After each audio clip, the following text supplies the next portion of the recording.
নমস্কার, এখন আজকের সংবাদ শিরোনাম দেখছেন, এরপর বিশদ বিবরণে যাব। প্রসূতিদের পরিবারকে দিয়ে মুচলেকা লেখানো হয়ে গিয়েছিল, দাবি সিএমএইচের। সেলাইন কাণ্ডে সিআইডিকে তদন্তের নির্দেশ, গাফিলতি প্রমাণিত হলে কড়া পদক্ষেপ। সোমবার থেকে শুরু হচ্ছে মহাকুম্ভ মেলা, সেই মেলা চলবে 26শে ফেব্রুয়ারি পর্যন্ত। অ্যাম্বাসাডার বাবা, রাবড়ি বাবা, পরিবেশ বাবা, ছোট্টু বাবা, অদ্ভুত নাম সাধুদের। টানা 4 দিন বন্ধ থাকবে বালি ব্রিজ দিয়ে ট্রেন চলাচল, কিছু এক্সপ্রেসও। দিল্লিতে বাংলাদেশের ডেপুটি হাইকমিশনারকে ডেকে পাঠালো ভারতের বিদেশ মন্ত্রক। একদিনের ছুটি ছিল, সেটাও নষ্ট, বিমান সংস্থার উপর রেগে লাল অভিষেক শর্মা। আজকের মুখ্য সংবাদে যাওয়ার আগে আপনার কাছে একটা বিশেষ অনুরোধ, চ্যানেলটিকে সাবস্ক্রাইব করে পাশে থাকা নোটিফিকেশন বেলটি ছুঁয়ে একটা লাইক দিয়ে শেয়ার করে দিন। তাহলে আমরা বিশ্বের বিভিন্ন জায়গা থেকে খবর সংগ্রহ করে আপনাদের সামনে তুলে ধরার অনুপ্রেরণা পাব।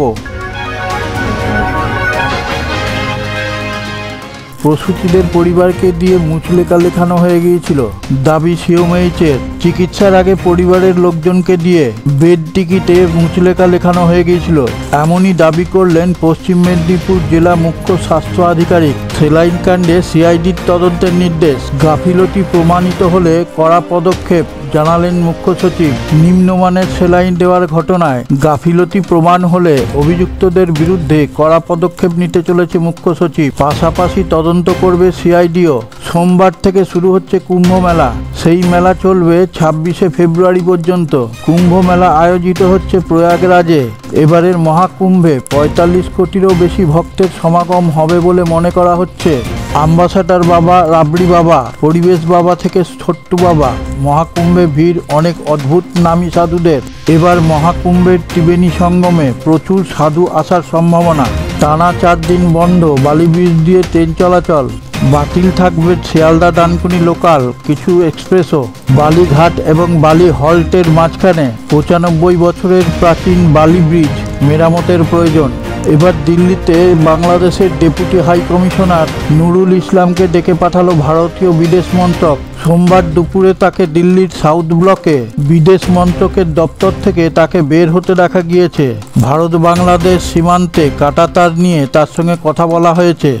একদিনের ছুটি ছিল, সেটাও নষ্ট, বিমান সংস্থার উপর রেগে লাল অভিষেক শর্মা।